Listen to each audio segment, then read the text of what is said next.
Good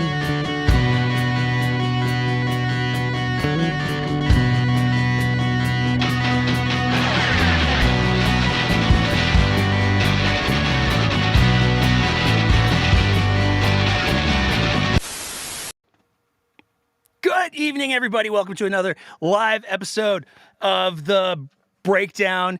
It is January 14th, 2023. I'm your host, Nate Pike. We have so very much to talk about. We actually had to cut some stuff out of this episode. We wanted to talk about the clearing out of the homeless encampments in Edmonton, but we're going to push that to next week because there's an announcement coming tomorrow from the Edmonton mayor that will likely make things even more dynamic in the relationship between the municipal politics and the provincial politics. Plus, we're in the process of hopefully lining up an interview that's going to be very insightful in regards to the whole situation and maybe able to express a little bit better than this middle-aged white dude can why people don't want to go stay in some of the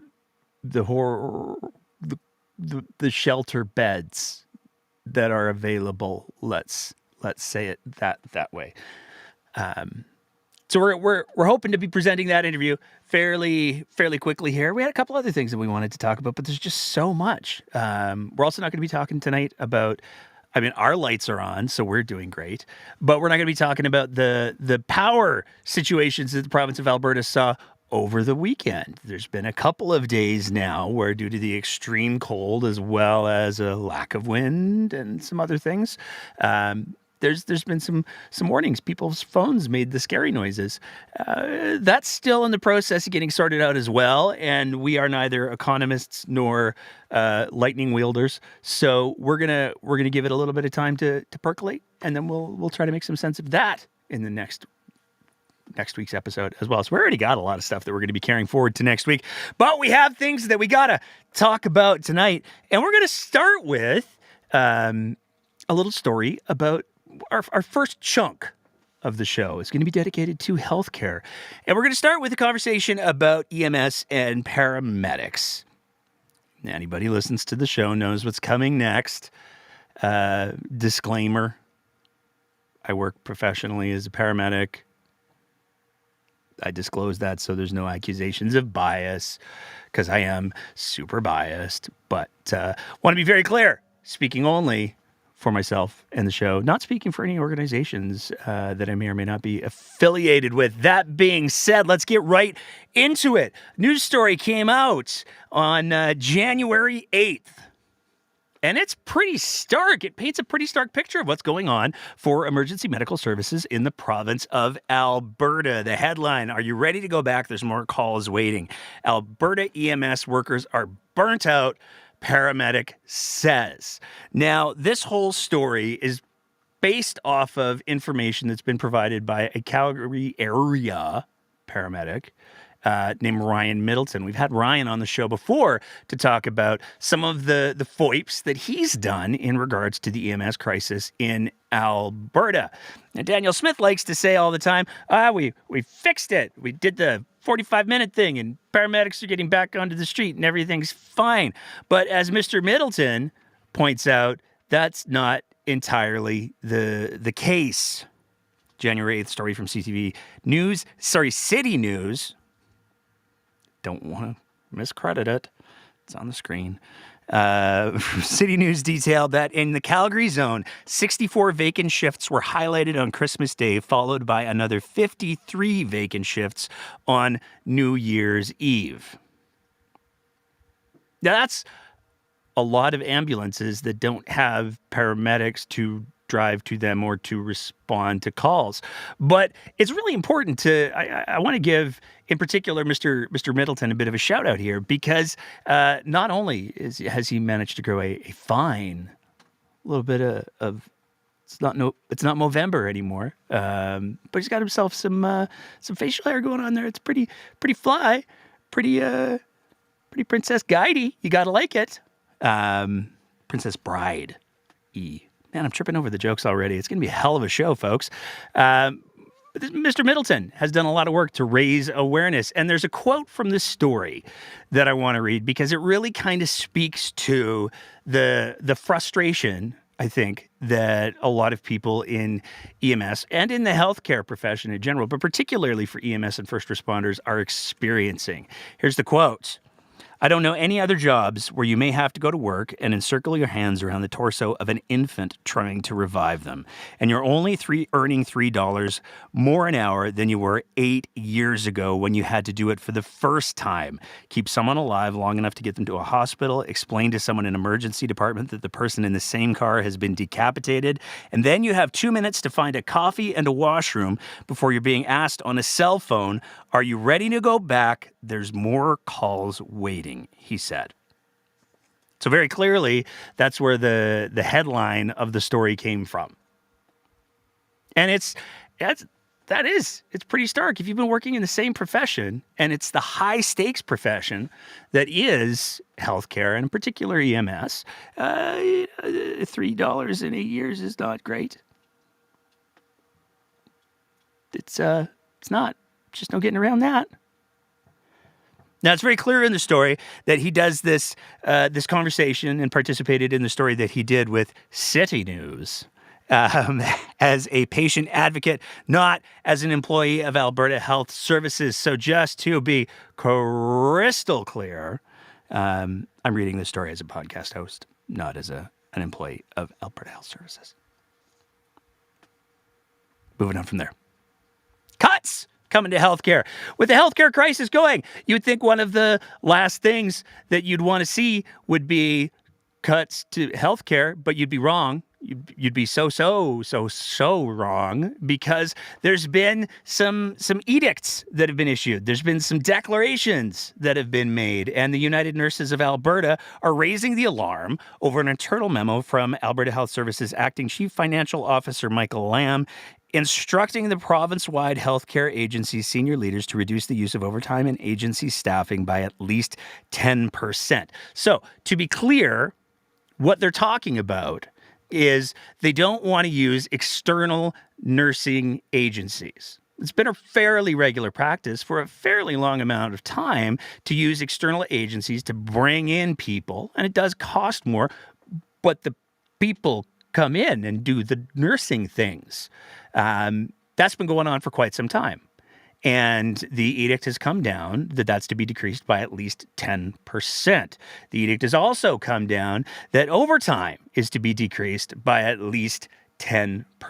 Now, all of this goes on as many of the conversations that have been going on around the healthcare system and the ongoing healthcare crisis are centered around the idea there's just not enough people to do the things. So if there's not enough people to do the things from a regular staffing level, your choices are bringing people up on overtime, hire external agencies, or don't have those positions staffed, which is part of the problem in the healthcare system. Even with overtime being available and even with external agencies being utilized, there's still lots of shifts that aren't getting filled. But that's not all that this particular declaration has brought about. The United Nurses of Alberta also included the internal memo, the document.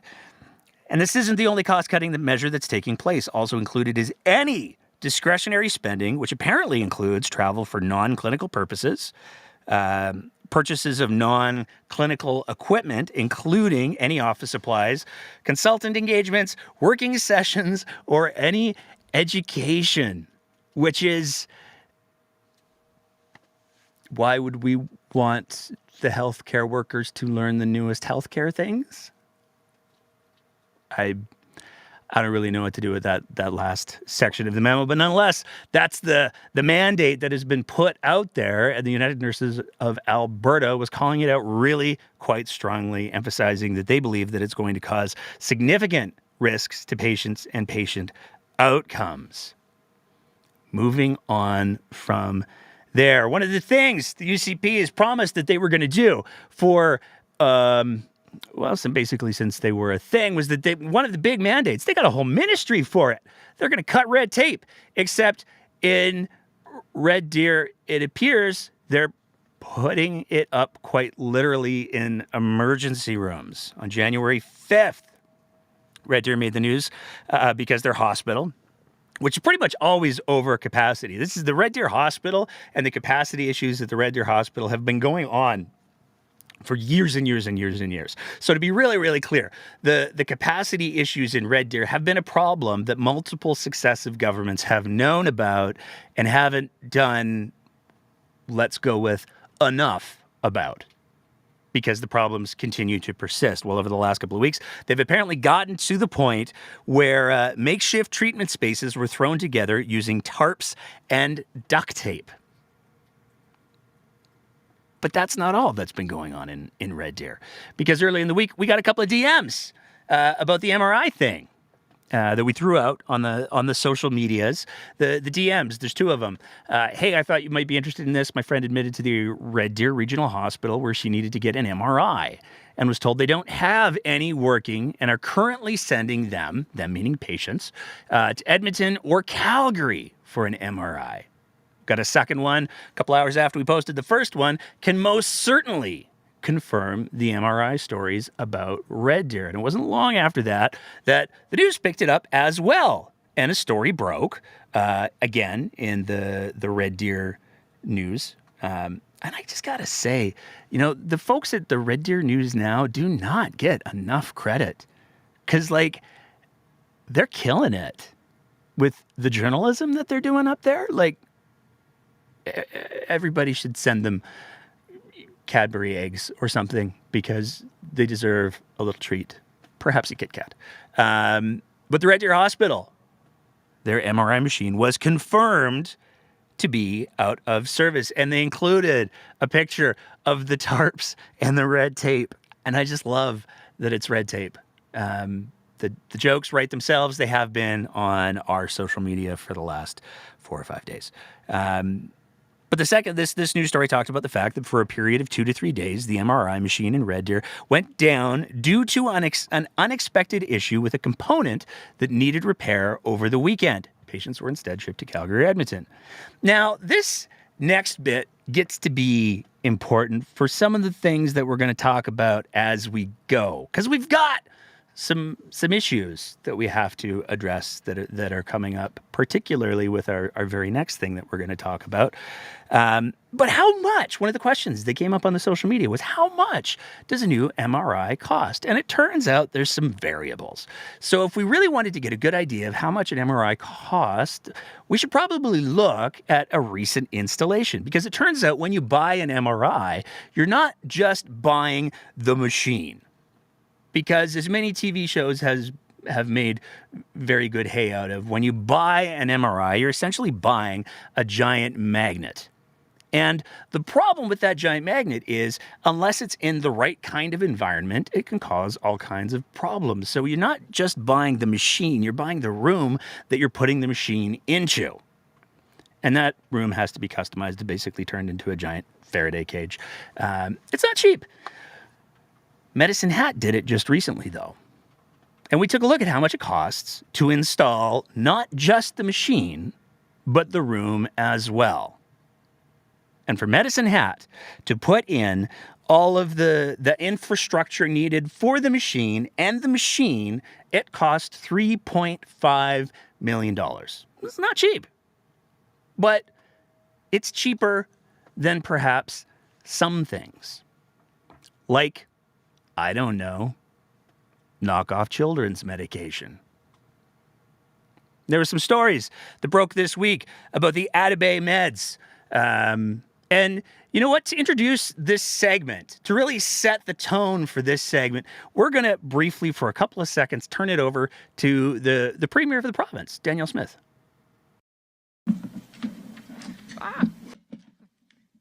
Calamity. I love that clip. That you can't get that clip anywhere. You can't just go to the Government of Alberta YouTube and get that clip, because that's the clip from the start of the press conference where Danielle Smith announced that she was going to be spending, depending on whose figures, $80 to $100 million of taxpayers' money to get a company that didn't actually make the meds to make the meds, and that company's in Turkey and it belongs to Dr. Oz's mom's family. It turns into a whole thing real quick. But at the very beginning of that press conference, Danielle Smith walked on to the podium. Wait for it. She walked onto the podium, and then she just about knocked over the lectern. And we're making that distinction because we got schooled by an international Twitter account called Not a Podium when we called the lectern a podium. So we've learned our lesson. It's like ophthalmologists. We learned the lesson on that one too. We're open to correction here at the Breakdown. But the funny part is they did that press conference. They live streamed it. Normally when the live stream goes up, it's available on the government of Alberta's YouTube right away. But they deleted the live stream and then they posted an edited version of the press conference without that, calamity, dagger eyes, at the beginning, which is just all kinds of fun. We still have that clip and we will. It goes in our favorite clips file. But let's go all the way back to December 6th, that initial announcement. Province of Alberta was going to buy 5 million bottles of children's medicine for fever and pain at a cost of $80 million at least. Medications were being bought by a company called Atabay Pharmaceuticals out of Turkey. And the company that Atabay, the company, they tend to make more of the precursors. So they make the ingredients, but they don't make the actual meds in the formulation that Alberta was looking for. And they also didn't send them to Canada historically. So there was some approvals and some other things that needed to happen right out of the gates. Daniel Smith at the press conference and Jason Copping at the press conference, well, it's all good. Health Canada is going to approve this stuff. We're going to get it. It's going to be so fast. And they made some pretty big promises, some bold promises about what was going to happen. This is from that press conference release on that very first day. The quick facts: the medication will be manufactured at a Health Canada approved facility overseas. They had to get that approval, so packaging will follow Health Canada guidelines. It didn't. The retail cost to the consumer will be in line with the average cost for this type of medication. It kind of sort of was, but only because the taxpayers heavily subsidized it. Drugs imported to Canada must meet safety, quality, and efficacy regulations set out by Health Canada in order to be authorized for import.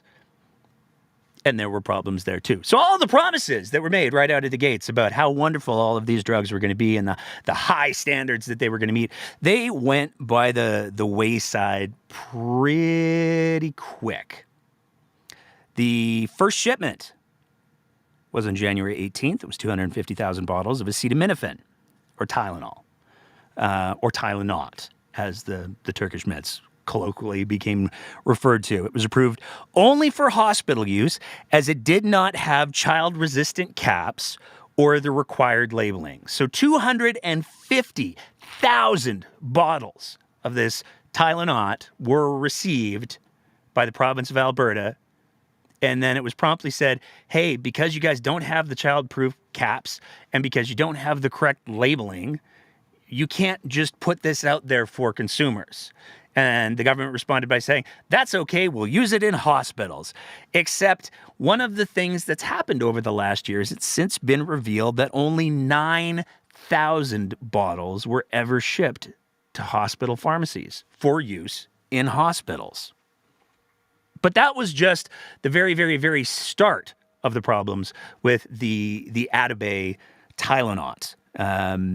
There was, after that shipment was received, a warning notice was put out regarding weaker dosing, which forced the product to be kept behind counters. So the formulation that was provided is actually a weaker formulation than the standard formulation that was used all the way across Canada. And because of that inconsistency, because parents were going to have to go a different route, they were going to have to measure things differently than what they were used to, it was required that the Atabay drugs be kept behind the counter of the pharmacies when they did actually go out for sale, so that parents could be educated the correct way and the correct amount of this medication to administer. So right out of the gates there, we've got another problem. That first supply en route to the pharmacies went out in or around March 20th. It was sold for $11.99 a bottle. But as I said earlier, that was heavily subsidized by taxpayers because taxpayers paid $14 a bottle to buy the stuff. So right out of the gates, taxpayers are subsidizing $2 a little bit I don't think you can buy gummy bears for a penny anymore, but $2.01 for the Tylenol. But where it gets really unfortunate and ugly, given that this whole thing was announced as being in response to a shortage. I mean, there were reports coming out of Alberta in January and February that the shortage had resolved, that there was this medication, the children's medication, was back on the shelves at pharmacies. But in March, the province shipped out all of the children's Tylenol to deal with the crisis, and they shipped out across the entire province 4,700 bottles. That's it. There were a grand total of 13,700 bottles that were ever deployed or sent out. Both, and that's both hospitals and regular pharmacies where families could go to buy the medicine if they wanted to do a class with their pharmacist.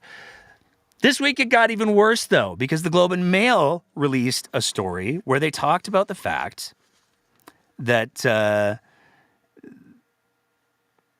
it's bad for little ones. So officials, the story was released on January 10th. The imported medication, which is thicker than products typically used by AHS, clogged feeding tubes used to deliver medicine to fragile patients in some instances.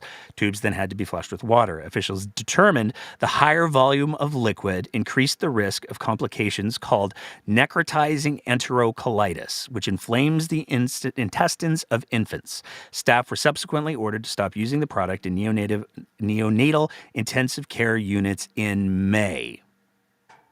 And then in July of 2023, AHS orders hospitals to stop using completely.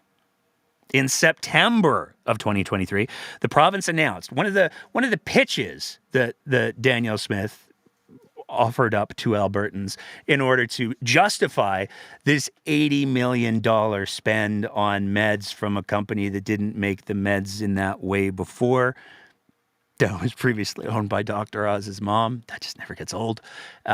One of the justifications was, it's cool, though. There's this massive shortage. We're going to get all of this stuff super fast. It's just going to be the best stuff. And so all of the other provinces will want to buy it. We'll be able to sell it to other provinces, and we'll make back our money. Everybody wins. It's like the best get-rich-quick scheme, except it's like every get-rich-quick scheme, because it didn't take very long for other provinces to go, wait, you screwed up the dosing, and the crisis is over, and it costs a lot of money. Why would we want to buy your Tylenot when we can just buy Tylenol? So in September of 2023, provinces announced no further attempts to sell after no provinces expressed interest, and most provinces explicitly said, we don't want anything to do with that. On October 26th of 2023, there was another Globe article that detailed that Health Canada will not approve any further shipments. So because this was brought in under emergency circumstances only, there's no more shipments coming, which means roughly 3.5 million bottles at $14 a bottle are just never going to happen. But reportedly, we paid the $80 million up front because reasons, I guess. So somewhere it appears a get-rich-quick scheme worked for somebody. Now, AHS, there's questions that we got to say here. Okay? Because this gets complicated. The Globe story talked about how if you give this product through feeding tubes to infants in a NICU, it causes problems with the feeding tube, it clogs things up, and then they got to flush it, and then there's a higher volume of water, and it can cause this necrotizing enteritis condition. And anytime you see the words necrotizing, run fast is sort of the general rule, because that literally means that the flesh is just dying. The tissue is just dying. So it's not great to see necrotizing, especially not great to see it when we're talking about the insides of vulnerable infants. But it didn't take very long for one of our amazing Twitter followers to point out, wait a second, why was it being given to NICU patients? Because if you actually take a look at the Government of Canada approvals, what was approved for importation. So there was the Pedifen, which is the ibuprofen, the Motrin, the Advil version of things. The Pedifen was approved, but it was approved for children 2 to 11 years old. The parole, or payroll, as we like to refer to it colloquially here on the show, which is the Tylenol, the paracetamol, the Tylenot, that was also approved for children 2 to 11 years old.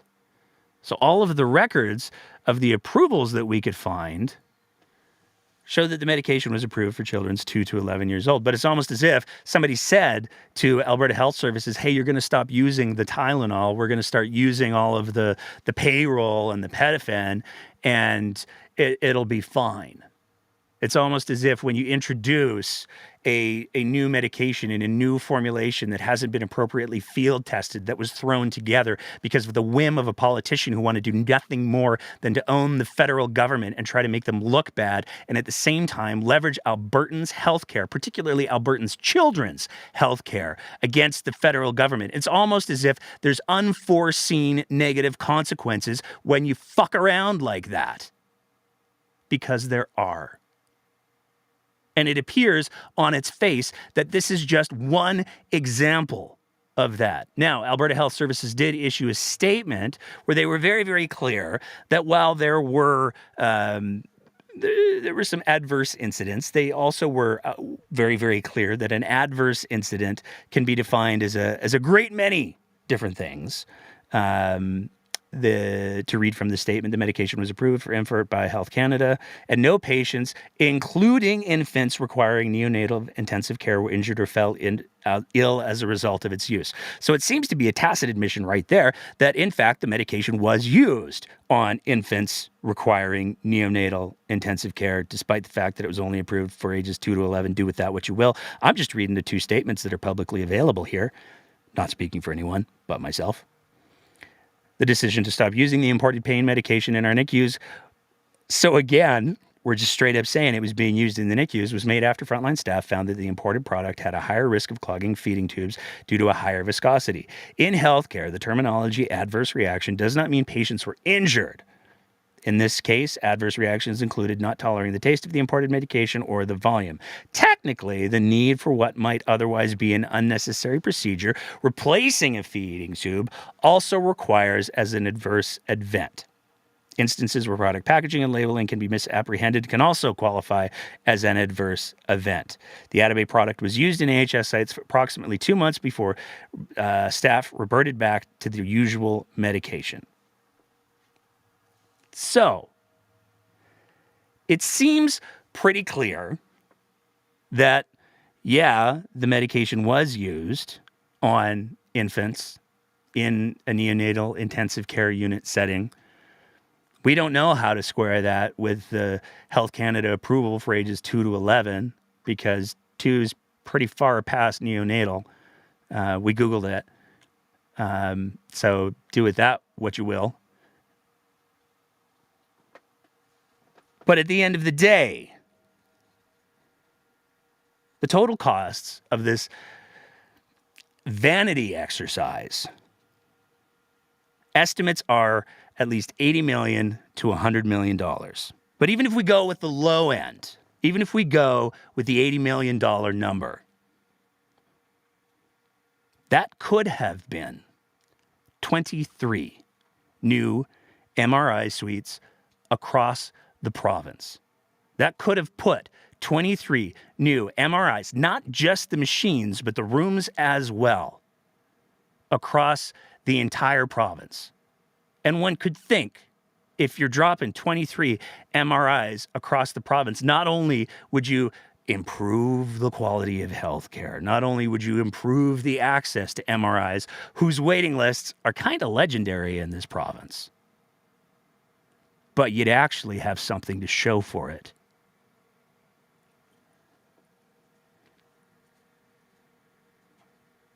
moving on from there. Let's talk about an actual safe supply conversation, because clearly the stuff we just talked about maybe wasn't so much. We see the UCP government regularly talking about, you know what? There's this, hey, keep talking about the safe supply. It's just a pipe dream, that is. There's no such thing as safe supply. It doesn't exist. It's all just giving people poison, even though safe supply works on the assumption that you're providing the same grade medication that people receive in hospitals, because fentanyl is used in hospitals and procedures all the time. So it's not actually poison if you're giving it to people in hospitals. Not saying, just saying. But the UCP said, we saw Jeremy Nixon, candidate for federal stuff here in Calgary. The riding's name escapes me. I'm sure somebody will throw it into the chat. Jeremy Nixon, he put up a thing. I was on the Safe Supply Research Committee that we did here in Alberta, and we couldn't find any evidence. There's no evidence, except unless you read the British Medical Journal, which is the publication that's put out exclusively by the British Medical Association. So when you're talking about high quality evidence, it's really, really hard to find anything much more objective or better, because they did an entire study on the impact of safe supply. Now, there's going to be some people, I'm sure, that say, oh, wait, that's Britain. They're different.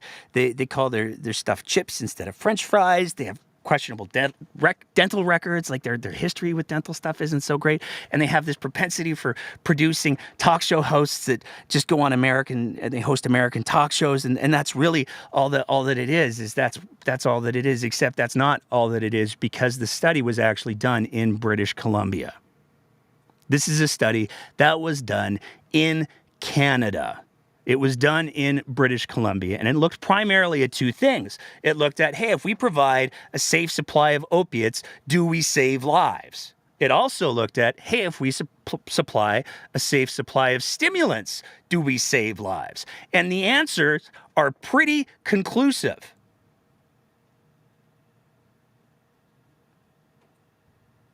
It's right at the bottom of the journal. RMG opioid dispensations were associated with reduced overdose-related and all-cause mortality among a sample of people with opioid use disorder. Pharmaceutical alternatives to the illegal drug supply are promising interventions to reduce mortality in people with opioid use disorder. Let me read that again. Opioid dispensations were associated with reduced overdose-related and all-cause mortality among a sample of people with opioid use disorder. Pharmaceutical alternatives to the illegal drug supply are promising interventions to reduce mortality in people with opioid use disorder. So what this study found empirically was that for people who suffer from opioid use disorder, or they use opioids, they use drugs like fentanyl or morphine or hydromorph or heroin or. For people who are using those drugs and they're getting supply from the streets, not only does providing safe supply prevent them from overdosing from that stuff, but they actually die less from all of the other things. Now, in fairness, and probably predictably, they also found that a safe supply of stimulants doesn't show the same results. That probably doesn't shock anyone who's familiar with the opioid crisis. When people overdose from stimulants, they make poor life choices, let's go with. When people overdose from opioids, they stop breathing. And by ensuring people know what they're getting and the quantity that they're getting, they overdose less and die less. But what it also found is that people who were accessing safe supply also accessed other services more consistently. It's almost as if the same data that exists for supervised consumption sites applies to safe supply. They both save lives. They both divert people into other programs that help them get treatment and get supports. Again, this is coming from the British Medical Journal. This is the highest standard that exists in Britain. It's based on a study that was done in Canada. one province over, that this provincial government loves to use as an example of here's everything that's going wrong over and over and over again. Well, if you're going to use data from BC, then you have to use data from BC. And the data from BC overwhelmingly demonstrates that safe supply saves lives. And if you're uncomfortable with the concept, you're putting your discomfort ahead of other people's lives. That's just the reality. Moving on from there, we're going to do a special little, we're doing 2 deep dives tonight. We're going to do our first deep dive. We're going to be talking about Alberta's oil and gas. And then our second deep dive, we're talking about our FOIP that we got back this week that we're still really quite excited about. But first, let's talk about fracking. There's a lot of people who hear the word fracking and they know that it's an oil and gas thing. And there's a lot of people who have a lot of different misconceptions. They have some confusion in regards to what is fracking. Is it actually bad? Does it actually cause earthquakes? And fortunately, here in the province of Alberta, we have something called the Alberta Energy Regulator, the AER. And a little while back, they did some educational videos on fracking. How is natural gas extracted, and is it safe? He is about to have a conversation with Michelle, who works for the AER as a geologist or a rock expert. It's so nice to warm up and enjoy a conversation that really matters. Isn't it? Isn't it nice to just warm up and enjoy a conversation that really matters right beside the natural gas fireplace? Oh, look how well that was placed in that little animation. Keith and Michelle, tell us all about the fracking. Horizontal wells are drilled thousands of meters below the surface and far beyond groundwater before turning horizontally and continuing on for another 1.5 kilometers or even more. Once the well is drilled, fluids are pumped into the well to create enough pressure deep underground to crack the rock, allowing the oil or gas to flow. The fluids usually have a proppant, like sand, that helps keep the cracks open to allow the oil and gas to flow to the well. The fracturing that takes place at multiple locations along the horizontal wells is called multi-stage fracturing. So that's what fracking is, in a nutshell. You're pumping the water at very, very high pressures to break apart the rock to get the oil and the gas out. I feel like, though, I feel like maybe Keith has some more questions. Let's find out together. Says that he has more questions about hydraulic fracturing, like, does it cause earthquakes, pollute our water, and create noise and dust? And is the AER doing anything to address these concerns? Michelle tells Keith that all energy development, like any other industrial activity, has impacts. In one area of Alberta, just west of a town called Fox Creek, scientists recorded 3 earthquakes measuring over 4.0 in the Richter scale over a 1-year period. Keith asks, how do we know if they were man-made or natural earthquakes? Through extensive research, seismologists determined there was a link between these earthquakes and hydraulic fracturing activity in the area. That hydraulic fracturing, in fact, caused old faults to slip again as an earthquake. Oh, sorry. I thought I was on hold. That music is just so chill. So there it is. That's what fracking is. And yes, there's the Alberta Energy Regulator. Man, words are hard tonight. I don't know what's going on with me. The Alberta Energy Regulator saying, yeah, absolutely, fracking can cause earthquakes. If it happens in vulnerable areas, you can trigger an earthquake. If it happens in the area of a fault line, you can trigger an earthquake. It's something that we pay very close attention to because we don't want to trigger earthquakes near, I don't know, essential infrastructure or anything like that, which brings us to the Brazeau Damn. Right there. That's the Brazeau Damn. You can see it's kind of sitting underneath that dirt rockish wall there. It's not what you might envision as being a a regular dam. It's a dam that's owned, operated by TransAlta, and is one of the fairly rare in this province hydroelectric power producers in Alberta. It was built to hold water and generate power, but one thing it wasn't built for is to withstand earthquakes, because where it is in Alberta, you don't typically, historically, see earthquakes, except now you kind of sort of do. And because of the not earthquake proof nature of this dam, the AER has actually put an exclusion zone around the dam. You're not allowed to frack within 5 kilometers of the dam. Now, why is this so important? Well, because the dam holds back a lot of water. The reservoir that sits behind the dam is actually 25 kilometers long.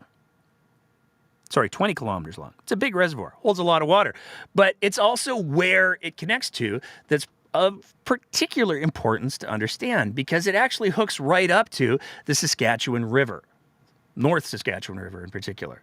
And if this dam was to burst because of an earthquake, you're talking about a massive amount of water being released into the Saskatchewan River that would not only flow through areas like Rocky Mountain House, but it would flow right through the middle of Edmonton and all the way into Saskatchewan.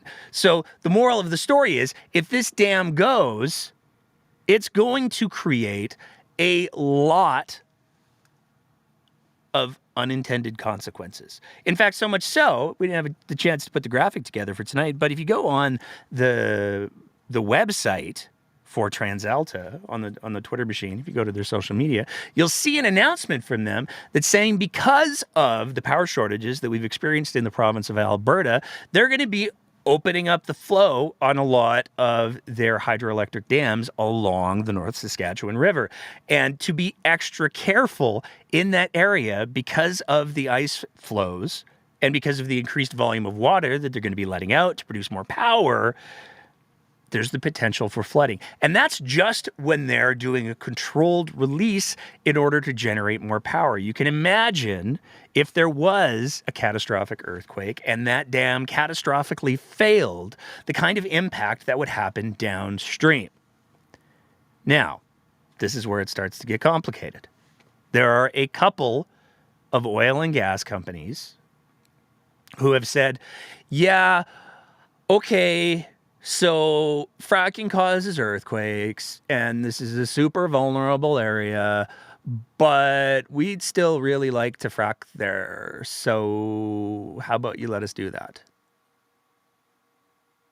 It's the truth. Despite this exclusion zone, there are two companies that want to begin fracking in the immediate area of not only the dam, but if you take a look at the areas that they want to be fracking in, they literally want to be fracking underneath the reservoir itself. Now, there's no question that there's oil and gas down there to be had. The question is this an appropriate time and way to access that while we have a dam that the AER has determined would be vulnerable to earthquakes from fracking, which is why they have that exclusion zone going on.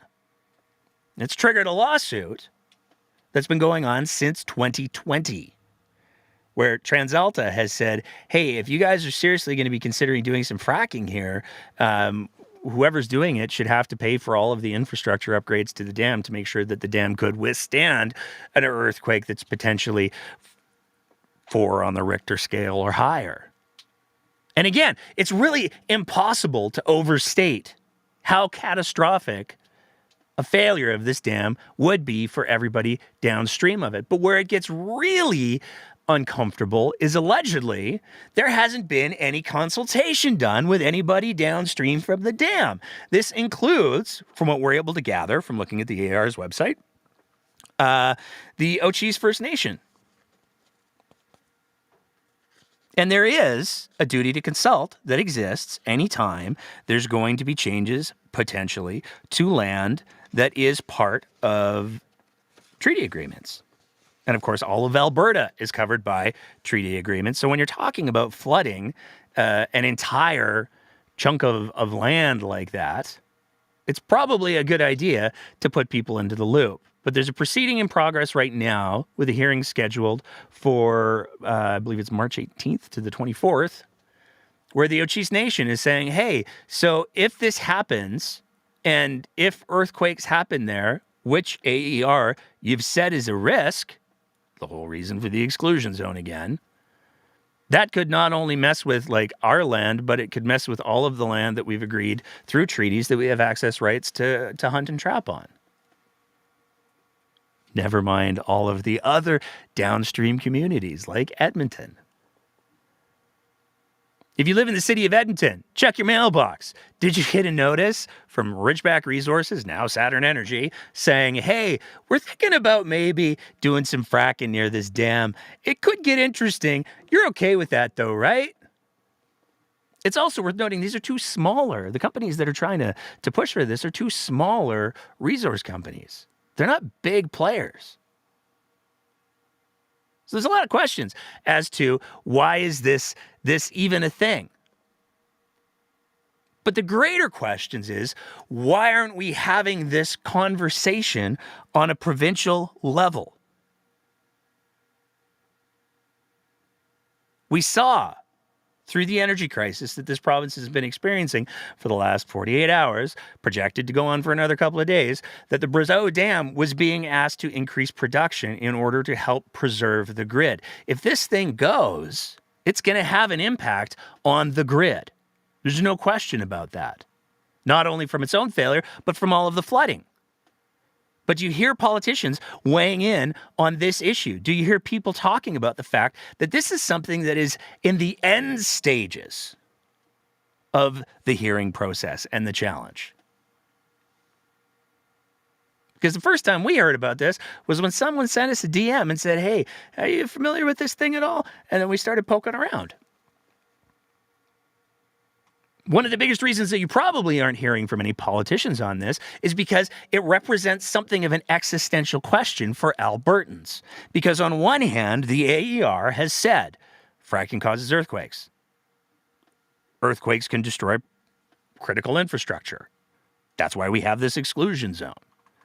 But on the other hand, now is not a great time for the provincial government or any provincial politicians, or probably any politicians at any level in this province, probably even the school board. Lord knows David Parker would get upset about that. But if any politicians acknowledged that, yes, you know what, fracking does come with this set of risks. It can cause earthquakes. Maybe we should have a conversation about how we balance that and where we balance that.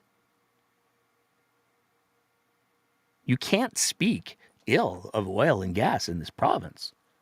And it's worth noting, nobody's speaking ill of oil and gas in this province.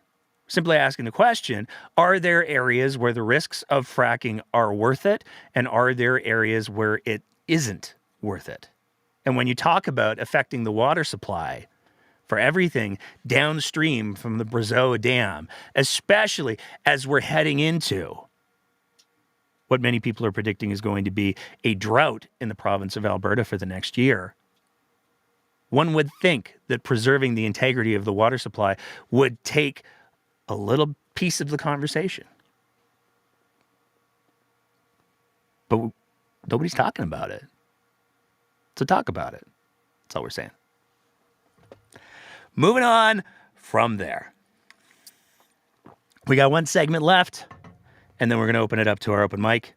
And if anybody wants to weigh in with any thoughts, they absolutely can. We're going to move to our regular segment, semi-regular segment. Are you FOIPing kidding me? Because we got another FOIP result back. And this is the result. It's not the last one, to be clear.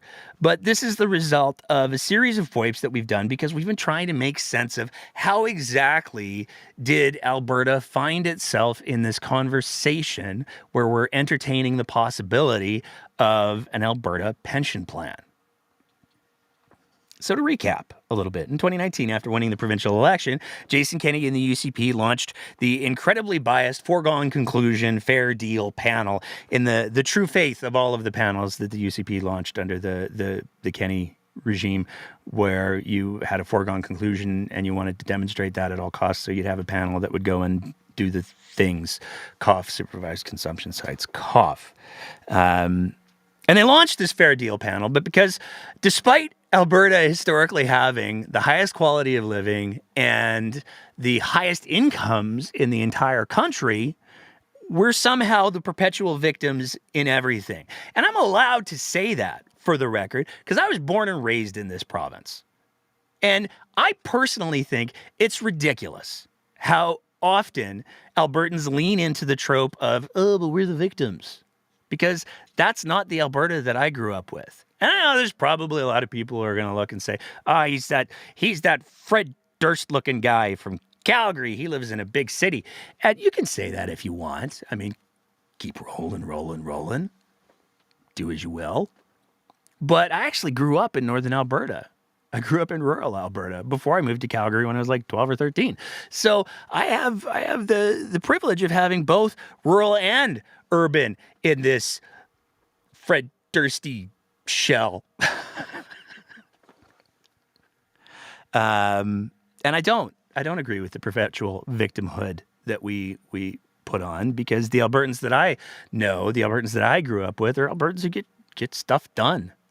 They're not Albertans who just go, oh, life's so unfair. That's not what the Alberta that I grew up with is all about. But nonetheless, we had to have our fair deal panel because we're just not being treated fairly, even though we make more money than everybody else in the country. One of the recommendations that came out of that panel was to create an Alberta pension plan. So in 2020, an RFP, or request for proposal, was put out on the report to say, hey, who wants to do this report to see how much money we would get? How much would it cost? What are the pros? What are the cons? Tell us all of the things. And that RFP was won by Morneau Chappelle. Now, this is where you have to kind of strap in and bear with us for a bit, because we get into the nitty-gritty a little. That report was scheduled to be delivered in just a few months, but it was somehow delayed until Smith became premier. And then in late 2022, in December of 22, when she was asked about it, she announced that it was actually going to be updated with the new information because she wanted it updated. Now, this is because the actual actuarial data that was used in the original reports was from 2019. The government, the federal government, produces the actual actuarial reports every 3 years. So in 2019, 2022, and the next will be 2025 ad infinitum. Now, Smith and the UCP have provided a lot of varying reasons why the report was delayed until the final version was released in August of this year. Sometimes it was that the report was delayed, sometimes it was the report that needed to be updated, and sometimes, in just true Danielle Smith fashion, she dodges the question entirely and then says something mean about Stephen Guilbeault. So we've been chasing down FOIPs over the last couple of months to try to figure out what was going on. And the first significant result that we got, we talked about a few episodes ago, and that had to do with a PowerPoint presentation that we were provided. That was the first PowerPoint presentation from the meeting that Morneau Chappelle had with the Alberta government when they were talking about, okay, so let's just be on the same page. What's this report supposed to do? How's the report supposed to do it? And most of it was a pretty banal PowerPoint, but there was this slide at the end that was particularly important, because this slide demonstrated the timeline, demonstrated the key deliverables and the touch points. So the report outline was going to be provided. Here's what we're working on. December 1st of 2020. And there's a bunch of meetings. Draft report was going to be due February 1st, 2020. So just 2 months after that. The meeting reviewed the draft report first week in February, and then the final report was due April 1st, 2020, with a meeting to review the final report on the first week of April. So, to be clear, the original report for the RFP that's available was provided to the UCP, and it was supposed to take a grand total of 5 months. That's how long the report was supposed to take to be produced. From start to finish, from scratch, they're going to put the whole report together. It's going to take 5 months. And it seemed like when Jason Kenney was talking about the report, when he was being asked about it in press conferences, he was very clear in the run up till April. Hey, you know what? Yeah, it's scheduled to be coming on time. Everything should be good. We should be getting the report. April, looking good. But some of you might remember in April of 2021, Mr. Kenney had some problems. Had a little bit of a leadership failure. Barely passed a leadership review, and then there's this whole I'm going to step down, and then there's a leadership race, and so it's understandable with the leadership race going on that it might have been delayed a little bit. But here's where we get to the what's really going on part of the show. Because Smith has repeatedly said when she's been asked since the election, how come you said you weren't going to campaign on a pension plan? How come you're releasing the report? And Danielle Smith has said, I believe it's critically important Albertans get that information. They need to know all of the details of the report. They need to know. Albertans just deserve to know the truth. They deserve to know it.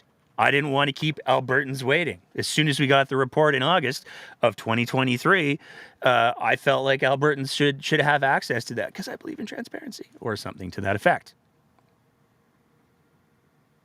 So we were curious, was there actually a delay in this report? Because it seems really weird that the report, Jason Kenney's saying in April, yeah, I'm going to be looking at the report in just like a couple days here. And then all of a sudden we don't hear anything about any reports until when the next report was released. And it turns out, yeah, Morneau Chappelle finished their contract. They delivered a final report. And they delivered that final report on schedule. Because that's the FOIP that we got back at the beginning of this week. Morneau Chappelle delivered their pension report as was required in the RFP. And they delivered it on April 6th, 2021.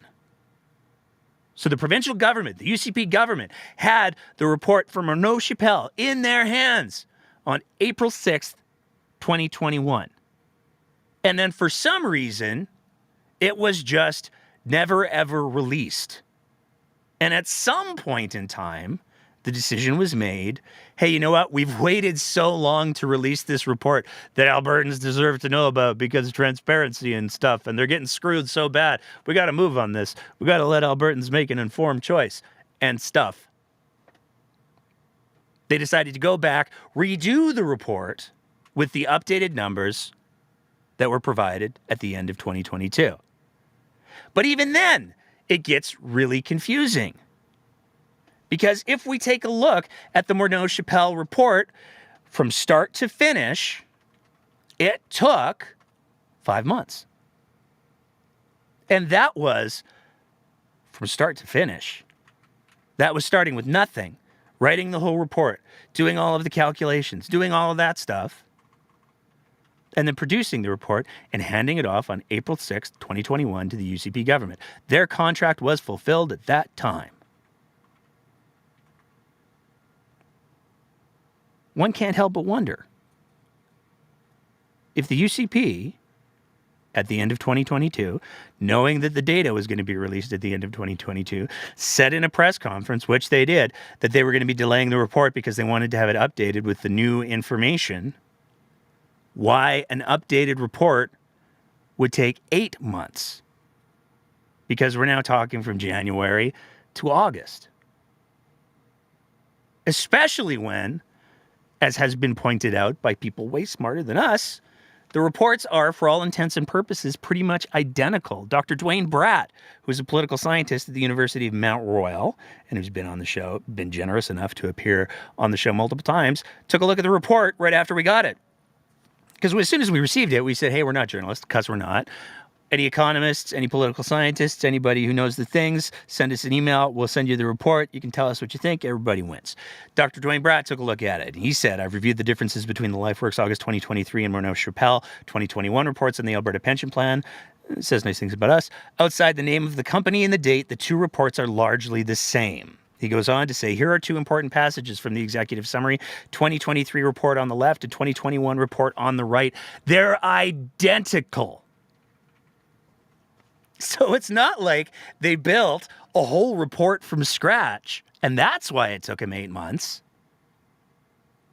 So there's some really big questions that exist. But there's one other thing that we want to talk about that exists in both of those reports as well, because it's really, really important. And it's one of the points that hasn't been talked about very effectively through the whole conversation on the Alberta Pension Plan. And that's where the report talks about what's required to set up an Alberta Pension Plan. It's very clear. You see this, Danielle Smith says this all the time, and all of the pro-pension plan folks say this all the time. Well, you know what? It's to leave the Canada Pension Plan, it's got to be, you have to have the same amount of benefits, and you have to pay the same or less. You can't have less benefits. You can't pay more. That's not right. You can't do that when you set up this plan. And that's true when you set up the plan. But it's important to realize there's no guarantees about what happens after the plan is set up. In fact, from both reports, we'll read from the LifeWorks report here because it's the most current version. Alberta could amend or change an APP once it has been established. From another paragraph, it is important to note, however, that if an APP is established, the government of Alberta may set a legislated rate for an APP that is different from that of the CPP and also different from the minimum contribution requirement. For example, it may set a rate higher than the minimum contribution requirement to provide contribution stability. If the legislated rate is set higher than the minimum contribution requirement, then the savings estimated above will be less. So what both reports make a point of saying is, yeah, it's true, it's got to be equal when you leave, but once you've left, the government can do whatever they want. Which doesn't exactly scream stability and security when you have a government that has so far not been particularly transparent about their motivations for the report. It's easy to look at, they needed the numbers. The numbers they wanted to make sure they were giving Albertans the current numbers. Well, if they'd released the report before 2022, they would have done exactly that. They chose not to. And then when the new report, the LifeWorks report, came out and was being developed, they chose to not release that until August. Again, inexplicably, somehow that report, even though it was literally, let's just punch in the new numbers and off we go, because most of the body of the report is the same, that report somehow took 8 months. One could, if they wanted to, speculate that the whole reason why the original report that was done, signed, sealed, and delivered in 2021 wasn't released is because the UCP realized that with their flagging popularity because of COVID and the many other things, if they tried to have a conversation about a pension plan going into an election, they would get their asses handed to them. So instead of releasing the report, and by the way, the difference, there's been a couple of economists, including Dr. Trevor Tombe, who's taken a look at this thing, and they've said, yeah, the numbers aren't that different. The net result is not that different. Now, there also have been a number of economists who've said, but their premise is still incredibly flawed and we'd never walk away with that much money. But for the reports themselves, the numbers in regards to what Albertans would get, only a couple of tens of billions of dollars. And when we're talking about hundreds of billions of dollars, that's not that much. So it can't be, well, there's going to be so much more money if we waited. That doesn't make any sense. But it does make sense that they would, as an agenda item that they knew that they wanted to pursue, because this is a pivotal piece in the Free Alberta strategy that was introduced by Rob Anderson, who is now Danielle Smith's executive office director, shitposter on Twitter. This was a key part of his strategy. It's also worth noting that in 2020, when the Buffalo Project, and again, they're called Bison. This would be a pet peeve of mine forever. But when the Buffalo Project was launched in 2020, not only was Rob Anderson a signatory, but so was the current communications director for Danielle Smith. So They wanted, in the Buffalo Project Initiative, they wanted a pension as well. But they knew there was no way they would win the 2023 election if they were honest and if they were sincere about what their intentions were, about what their goals were, and about how they had played with this report and manipulated the release of not just one, but 2 reports. There's no way they would have won the election. So instead of letting Albertans have access to the information that Danielle Smith believes that Albertans should have access to, instead of doing that, they kicked the ball down the field, and as soon as the election was over, they released the LifeWorks version of the report, pretended that the Morneau-Chappelle version of the report was never a thing, and have since spent upwards of $10 million trying to sell Albertans on the idea of an Alberta pension plan, which, for the record, could have bought 3 brand new MRI suites. Now, we've got a couple other FOIPs coming down the pipes that we're very excited about. One of them is just fun. It's just going to be some fun. I don't know if we're going to get the information or not, because that's how much fun it is, but we feel good about it. So we've got that coming. We've got a couple other technical FOIPs coming as well. And I'm going to do the mid-show plug while I get ready to open up the open mic to everybody. But, one of the reasons why we're able to produce the kind of content that we do and why we're able to do the FOIPs that we do is because of the support that we get through our Patreon page. So, shameless plug time before we do the open mic. If you appreciate the kind of content that we're trying to produce here, if you like the kind of FOIPs that we're trying to produce here, then you can sign up to be one of our Patreon sponsors at www.patreon.com/thebreakdownab, where for just the price of a fancy cup of coffee or a muffin or 500 gummy bears, I think there's still a penny. I don't know. It's been a while since I bought gummy bears. I could use a gummy bear right now. Anyways. 500 of those bad boys. You can help us to continue to do what we do here. So all of that can be done at www.patreon.com/thebreakdownab. We'll plug that again at the end of the show when we also plug our merchandise line. But in the meantime, in between time, we're going to open it up to our open mic as we do. Now, for those of you who are wanting to say something, all you have to do is join us on the Twitter Spaces or the X Spaces. Any mobile device will work. You can't do it from an iPad or a computer, we've learned. So if you want to, then you need to be on a mobile device. But otherwise, if you want to just throw a comment in the chat, we have one of the most amazing chat groups that are just absolutely delightful. So you should join in on the chat because people are fantastic in there. I'm scrolling through it as we go right now. But we're going to open it up to the open mic. And I believe the first person who is in the queue was a longtime friend of the show and speaker Cassandra. So we're going to add Cassandra in. And it looks like we have a couple other people who've tagged in as well. Cassandra, what's going on tonight? Oh, where do I start? I always get like you bring up a couple good topics. I have so much to say, and then I'm like, which one do I start with? We try to produce engaging content here. I guess where I want to.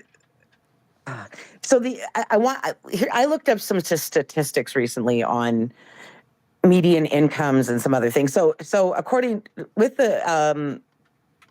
I want to talk about how it's impossible for Albertans to overpay into the Canada Pension Plan because your contribution level is capped at 60,000. So, which means that if you make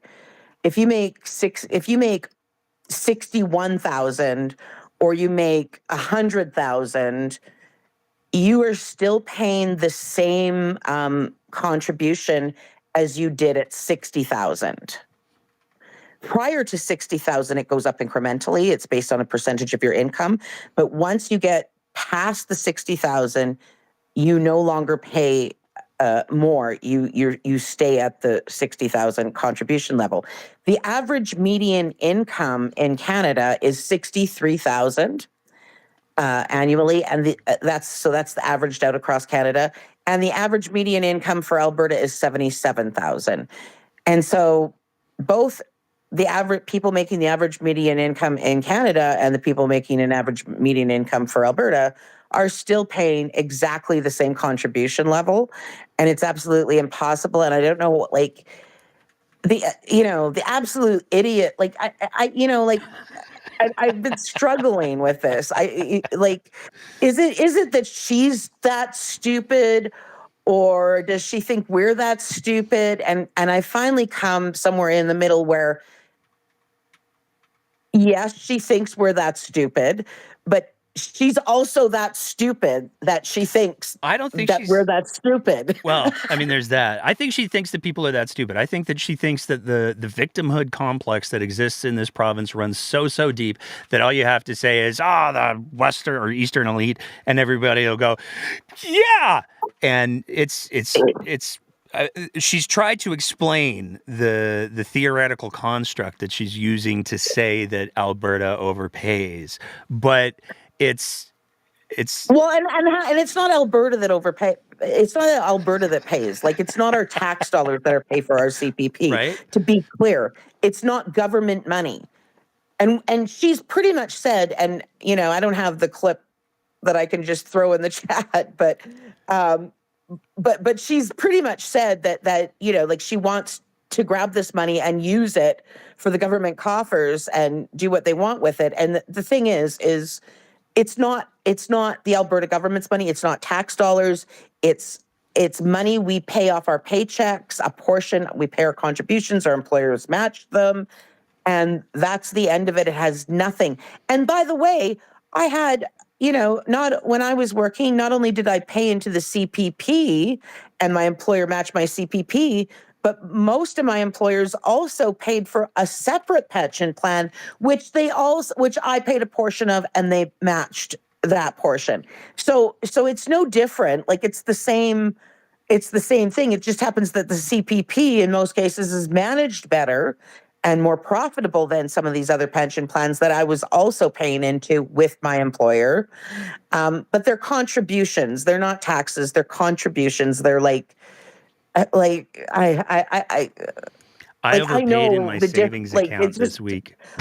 I know, I'll just stutter for the rest of this conversation if I just trying to wrap my head around, like, I don't know, the mental gymnastics involved in trying to make this sound the way they want it to sound is just unbelievable. I mean, the basic premise that they're running with is they're saying that an Albertan, a generic Albertan, will pay money into this savings plan or this pension plan, and they won't get that money back this year. But that's like me saying, I overpaid in my RRSP. Well, you're not going to get it back this year in the Alberta pension plan either. Like, come on. Like, you're paid. I'm not getting it back from my RRSP until I retire.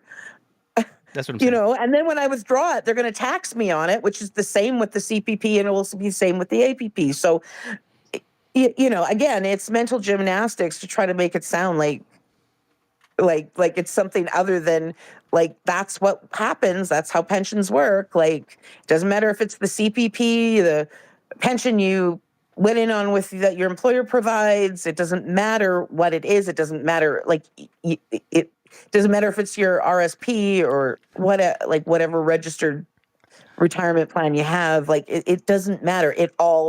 You don't get it now. And when you do withdraw it, you're taxed on it. And yeah, like, you can just jump around and try to make all kinds of nonsense out of it you want, but it just doesn't make it true. It's true. Anything else you And I wanted to think add? most Canadians understand that. I think you're right. And I think that the longer that this conversation goes on between Alberta and Canada and Albertans, especially, like, I had the conversation with a few folks this week where they were like, well, we're going to get the same benefits. It's like, well, to start with, but there's nothing, Garrett, literally nothing that prevents any let's government be clear, of the day. Nate, they're telling us, like this is Danielle Smith and the UCP telling us that we're going to get the same amount. Like, Let's go back to the Tylenol for a second.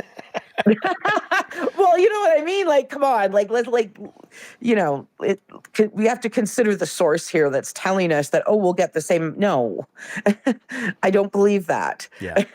I don't believe it any more than I believe anything else that comes out of their mouth, especially. And even if I did give them the benefit of the doubt at some point in time, that's gone because of just how many lies and utter BS they throw anyway. But I regress, and the other thing I wanted to talk about, like as you know, I worked with an NGO on the downtown east side of Vancouver. We worked with a lot of our not all of them, but a lot of our clientele were addicts. And I just want to say, like, everything that you described, like when you were talking about that British Medical Association report about BC and the safe supply, like, and you said it, it's almost like it works the same as with the clean injection sites. It actually does. Like, I've actually witnessed it, and I was one of the people, like, 2 decades ago that was advocating. We were advocating 2 decades ago for safe supply because, I mean, we didn't even have a toxic drug supply at the time.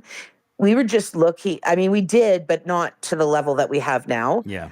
I mean, we were mostly dealing with the spread of HIV and AIDS, which was just horrific at the time. But one of the reasons, over and above, the reasons that it's become more urgent now, that we were looking at it was that, first of all, we were looking at Portugal and some other jurisdictions that had done it and how they had done it, because they were treating it, instead of treating it as a criminal issue, they were treating it as a health issue. And they and all the data about people, when you're doing this, people being able to access resources, it's 100% true. Because I'll give you an example. One of our offices, it was the PACE Health Network, and we had an office right in Pigeon Square on East Hastings, and it was specifically for our clientele that were in active addiction. And we knew from dealing with them, like, if you get somebody coming in and they are hurting, like they're drug sick, and you're trying to talk to them, they're like bouncing off the walls, they can't focus, they can't do anything. But if they can get just enough, like, not to get high so they're on the nod, but just enough that it just takes the sickness away, and they're just perfectly normal, and you can now work with them and you can work with a job plan with them. You can work on a plan to get them housed. You can work on all the things that they need because they're just normal. And you wouldn't even know in those situations when they're just getting that just enough. You wouldn't look at them and go, oh, that person's an addict, because they wouldn't have any of if they were dressed well, they wouldn't have any of the classic, like the junkie dance or the itching or all the other things that happen. You wouldn't see that because they're just they're not getting enough to get high. It's just enough to keep the sickness away and keep them level. And that's why we were looking at it, was because it was easier to work with them and get them and in a way that they could focus, and we could make a plan with them to get them off the street and get them resources and even get them into rehab was, easier, because, one of the horrible things, like, we can talk about having enough beds, and that's part of the issue for sure. But it's not the whole issue. But, like, we get people that would come in and they were like, okay, I'm ready now. Can you get me into the detox? Because you have to go into detox before they will accept you into the rehabilitation program. You have to go through detox. So we were like, okay. So then you're like, you call the detox, and the detox, like, we don't have any beds. Tell them to call back tomorrow morning. And in the meantime, like, that loss of clarity, they're still trying to keep the sickness away. They get high. And then what happens, they might make it that first morning to make that phone call, and then there's not a bed. They might make it the second, but by the time it's getting to, like, the third time, they're spiraling back into their situation of survival. And it takes an amount of time before they can gain that clarity again where they're like, okay, I'm ready to do this again. And then they go through the same cycle all over again. And then even if you do manage to get them a bed right away and get them into a detox bed, once they're through the detox, then you got to get them into rehab, because rehab's really where the real healing starts. All detox does is it's a supervised way to, and with some medical intervention or not, where they can monitor that person as they get the drugs out of their system, and then they can put them into the. But half the time there wasn't a rehab bed available for them once they got out of detox. So again, you're in the same situation, and this is the kind of spiral. So that's another reason. Like when we're looking at safe supply, it's a way to give them just enough to keep them from getting sick, that they can function normally, and you can help them, and that's over and above just not having them accessing drugs that may or may not kill them because of whatever's in them. It's also about just, making it easier to hold them together, to help them access resources while they're waiting to get into that rehab center or 100%. I mean, whatever. I look back at the conversations that we've had with people like Guy Felicella. And if you haven't listened to the episode that we had, I would, anybody in our audience, I would strongly encourage you to listen to that one, because Guy talks about the fact that there's a lot of people who are self-medicating undiagnosed stuffs. A lot of the people who are using stimulants are self-medicating things like ADHD. And Gabriel Mattei, I had that conversation. Oh God, I would have been 33 at the time, and so that's like 24, almost 25 years ago.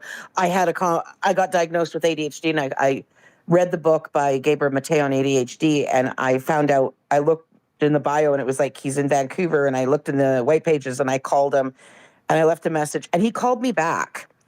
And we had that conversation about because I was talking, because I am a former addict, and I talked, not heroin or anything, but similar cycles. And I talked about how getting that diagnosis and getting treatment had actually alleviated a lot of any fight I had with wanting to dabble in something. It went away because I was being treated properly. I was finally being treated for something, and it alleviated that hugely. And we had a huge conversation, and subsequently, Gaber actually said at the time, he's like, yeah, he goes, I've actually noticed that too. Like when I'm dealing with people with ADHD, and I've made that connection as well.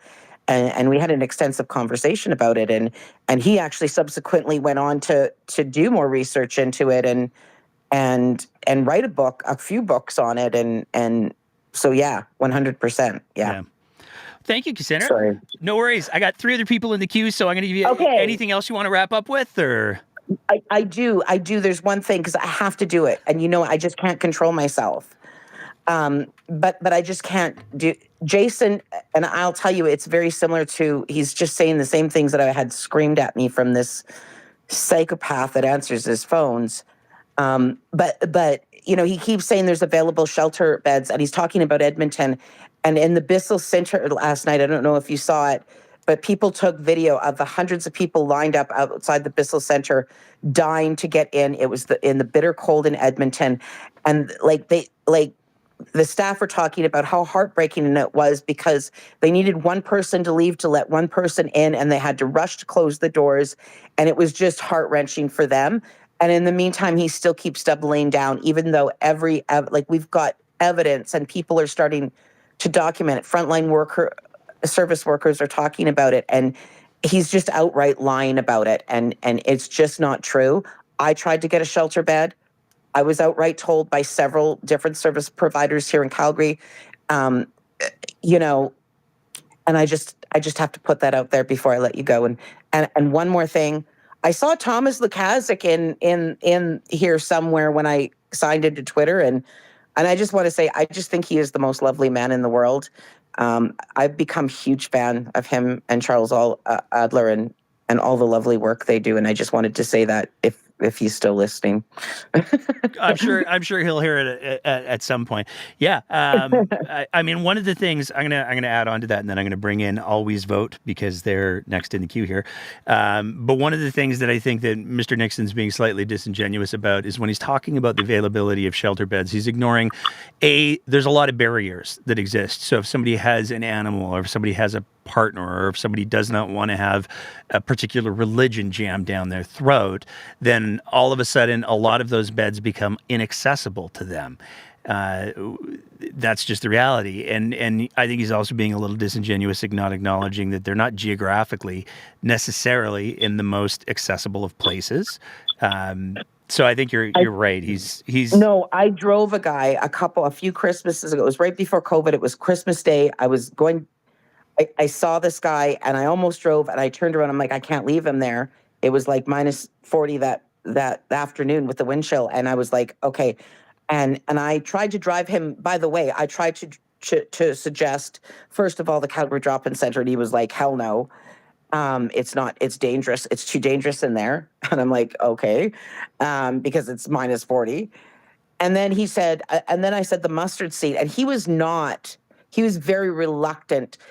The mustard seed, the one run by the Nixon family, he was very reluctant to go to that one because he didn't feel that was overly safe either.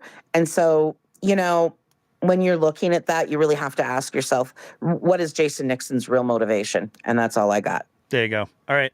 I'm going to bring in, looks like Always Vote tapped out. So I'm going to bring in Chris, and then I'm going to bring in Tammy. And I think that's going to wrap us up for the evening. But Chris, what's going on, sir? I think you got to unmute your thinger there. Sorry, I don't know how to work things apparently. That technology's hard, man. I don't know if you've watched the show for any length of time, but like the technical errors that we produce on a weekly basis are pretty impressive. I forget who said it, but the quote is like, if technology gets to a point where it's indistinguishable from magic. Well, for me, I'm really bad at magic, so technology makes sense. I'm just terrible at it. So no, I had a couple really quick points. I'll try and keep it really short. Johnny Wakefield from the Edmonton Journal, he did an interview with Nathan Neudorf on today about the energy situation and questioning the minister defended being on an energy only market as opposed to capacity. And there's a couple quick points I want to draw from the article because I thought it's really interesting. The first was where the minister, he describes the energy only market. Literally the quote he says something like, it's an energy only market because it's energy, only. It reminded me of this movie where Nicolas Cage, in this movie where he's like he plays like a killer or whatever. He goes and he's holding a sawzall and he says it's called a sawzall because it saws all. That was the first thing I thought of when I'm thinking Nathan Neudorf saying it's energy only. No duh. Oh man. But anyway, so the other two things from that story I thought were interesting was that the NDP declined to comment. Interesting. Right. And I'm like, there's a couple reasons you could think of that. Like you said earlier in the show, talking about oil and gas, especially right now when people are, arguing about it, maybe that could be the situation. It could also be that they're focusing more towards the homelessness crisis that we're dealing with. So, I mean, either way, I shouldn't speculate. I'm just saying, I thought that was really interesting because you would think of all the times where, the NDP has said these are the consequences if you don't do what we're saying. And this is like, a prophecy fulfilled. And yet it's like, you don't want to comment on it. I thought it was really interesting. The third thing I want to mention was that we also got confirmation from Johnny Wakefield in this article that the premier is on vacation. See, we knew it. We've been saying it for a while. And it just was really funny to me because Jason Nixon, here he is on a Friday bad-mouthing the mayor of Edmonton, the capital city of your province. about trying to politicize the homelessness crisis. And that's actually ironic what he was accusing the mayor of, saying, oh, he's trying to make this political. And then you get this moment where, oh, hey, your boss is also on vacation, but you're not. It's hypocrisy. I mean, yeah. I think there's like a rule. If you're a UCP premier and there's a crisis in the province, vacation. And I mean, I know that the vacations are scheduled and everything, but you know, here's my beef with it. My frustration with it. I mean, I don't begrudge politicians taking vacations. I know there's a lot of people who are like, whatever, but like everybody needs a little time away from whatever it is they do. So I believe everybody should get vacations. That includes politicians, even if I don't like them. But Danielle Smith used to live stream from her hotel room in Arizona when she was vaccine shopping across the border. So it's a little mind-blowing to me that the premier of Alberta can't surface up from the beach in Panama or wherever to do like, hey, Alberta, I know I'm away, but I'm following this very, very closely, and I've got top man working on this thing. We're going to get through this. Stay, frosty. Or whatever, but nothing. It's all the manufacturer tweets compliment of her former campaign manager, which I think is. Sorry, I didn't mean to interrupt. I was just going to say that the premier was able, her and her environment minister were able to communicate all the way from Dubai, right? So I mean, it's not like it's impossible. And what I also want to mention, which I think is really funny, is that I don't know if you've seen on Twitter, people are making a lot of references to Enron, the whole it's they're doing it on purpose, which, let's be honest, probably not the case. But there's another Texas comparison people are forgetting, which is Ted Cruz skipping town, going to a vacation to Cancun. Yeah.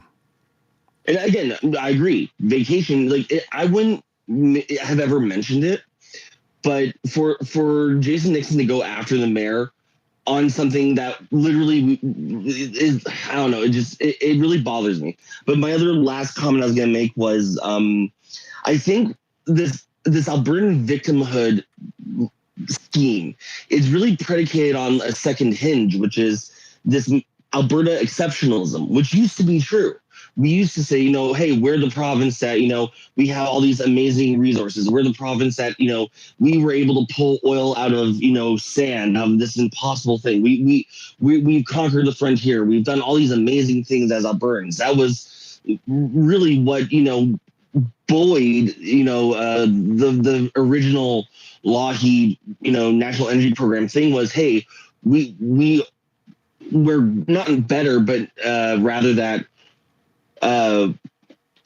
there's something special about us, and we're special, and people are trying to attack us because they're special. That's almost kind of the second hinge as to why it works so well with some people, this Alberta victimhood. But it's misplaced because now we're at a point where in the capital city of the province, where politicians go every day, 4 or 5 days out of the week during a session, homelessness is all around them. They see it. You can go onto the Capital Line train in Edmonton, like I do almost every day, and you can see tents strewn about everywhere. The fact that it's only gone worse in the past 5 years, and the victimhood is about energy and about the feds and not about actual Albertans who are suffering. It just boggles my mind. And that's my last point I want to make is, we got to follow journalists. We got to keep paying attention to them because they're the ones getting us this information we need, especially Brandy Morin. Follow her. Yes. Like that is, if you don't have her on your follows, you should put her on alerts right now, because she's the one out there covering. But you know what? I saw she was talking to a kid, this 26-year-old guy, only 4 years younger than me. And this poor guy, he's in a tent and the cops are slashing tents. Yeah. They're slashing up these people's homes to make them unusable. But we can't get them into a warm place. Like, what sick, twisted... I want to start swearing. I can't. That's why I'm saying follow the reporting, because we need to see this. We need to see the crimes against humanity happening to people in our towns, in our cities, and we need to be aware of it so we can start making noise about this. And that's kind of why I want to leave it here is, I'm frustrated. I think we're all frustrated, but we need to be paying attention. 100%, man. 100%. And, I thought one of the most telling, I don't live in Edmonton because so many jokes I could make right there. Trust me. I'm going to let it go though tonight. But I don't live in Edmonton. But I saw there was a post on the Twitter machine that talked about, hey, so this was the encampment site that was removed 3 days ago, and it's all back. And that to me is that's because we're not dealing with the problem. At best, we're mitigating the symptoms for a short period of time. I want to say before I let you go and I move on, looks like Always Vote is back. But I want to say before, I laughed for like half an hour, man, when you threw out the "Hey, you sure about that?" tweet to Danny. For a little bit of context for anybody who's listening, Daniel Smith put out a "Giving harmful drugs to youth funded by taxpayers will never see the light of day in Alberta." And Chris put out the perfect tweet where he just said, "Hey, you sure about that?" and a screen capture of the Globe and Mail article that we referenced earlier. Alberta drugs bought from Turkey posed serious risks to newborns. So that was just like... when I posted that, I woke up first thing in the morning. When I woke up, I saw her post that. And I'm just thinking, it's not like as if any of the information we're seeing is in a bubble. The Daniel Smith is seeing the same things too. She's seeing the studies coming out. She's seeing this information. She's purposefully ignoring it. She's purposefully ignoring a story about the magic medication she bought, risking our children's lives. It gets to a point where I'm like, how can she go and make these ideological, nonsensical posts and not expect people to call her out? And that's, frankly, I think if the only way things will change is if people start getting a bit, and I don't want to say more aggressive because aggressive is wrong, but definitely more louder, vocal, louder, yeah. Get more vocal, be like, what the hell, 100%. I don't know. It gets to a point where something has to break. And unfortunately, it seems like it's our most vulnerable who are going to be the ones that suffer first, and it's just inhumane. I mean, the way I'm going to do one little bit, and then I'll bring in Always Vote. But the way that I would sort of approach it is I always go back to when I think about things that moved the Kenney government. And if you want to talk about an entrenched government, like when they were entrenched in their policies, they were entrenched in their policies. But the only thing that made them blink, the only thing that made them change their mind about anything was when there were they went after teachers at the very beginning and they went after the curriculum. And there was those massive, massive protests across the province that filled up the city hall area and had huge marches and everything. And they blinked. And those are the things that make politicians blink. You have to be loud. You have to get people engaged. You have to get people showing up to say, not on my watch, you don't. So I agree with you 100%, man. Thanks, man. And thanks for having me on. I hope you have a good night. Yeah, thanks, man. You too. I'm going to bring in Always Vote. And we'll see what they have to say. They kind of tapped out, and then they kind of tap back in, and then we'll bring in Tammy for the end of the night, and that'll be the plan. It's Always Vote is in the process of connecting, so I'll just vamp for a second. Always Vote may not have the greatest internet connection. Sometimes that happens. So hey, why don't I do a little plug here for the merch design, mix it in, and then if Always Vote can't make it, then we'll bring Tammy in. We have merch. You can go to abpoly.ca, who handle all of our merch stuffs. You can get the hoodies. You can get the coffee mugs. I love my coffee mug. I know that it's not the most expensive item on the store, so it's probably not the one I should be plugging, but I do love my coffee mug. You can get the coffee mug there. You can get, we have the t-shirts. There's a lot to unpack here. We have the Keep the Conversation Going. And then we also have, with Alberta seeing one of the coldest winters, we're setting record temperatures. You probably want a toque. It'll probably get to you before the Turkish Tylenol, but you can get that at abpoly.ca as well. We're gonna be doing some more stickers and stuffs. So stay tuned for that. It looks like Always Vote does not have the connectivity to make it happen tonight. So we're going to bring in Tammy, and then we're going to wrap it up for the evening. Tammy, a regular speaker on the show. Tammy, what's going on tonight? Hey, how's it going? I'm having fun tonight. How are you? So am I. I'm having fun listening to you tonight. Well, that's good. I'm glad it's entertaining. So a couple of things. So with the cold and the nasty, I have to remind myself that everything that I suffered in the last week is one of those first world issue kind of things. So our truck quit running because of the cold. So that had a knock-on effect of I had to miss a doctor's appointment, and our dog got sick, and we had to figure out how to get him to the doctor, to the vet. Luckily, he survived, so it's all good, but it was pretty hairy there for a while. But then I look at all the stuff going on with the cold and the folks suffering, and I it makes the little inconveniences I had, even though the dog was at risk. It's still, we love him, but he's a dog. Right? It's not like it's a person. Yeah. And then I get on the Twitter machine, as you call them, the X, whatever, and I'm like, why can't people wake up? Like, we had that problem, the alert for the power, and of course we shut everything down except one TV, all of our lights off, any computer that we could shut off. I have some servers running that I can't take down without taking down a bunch of stuff. So everything we could take down conceivably without taking the entire system down, I took down. We shut basically everything down for the night. And in the morning, I get up and I get on the Twitter machine, and here are some dum-dums.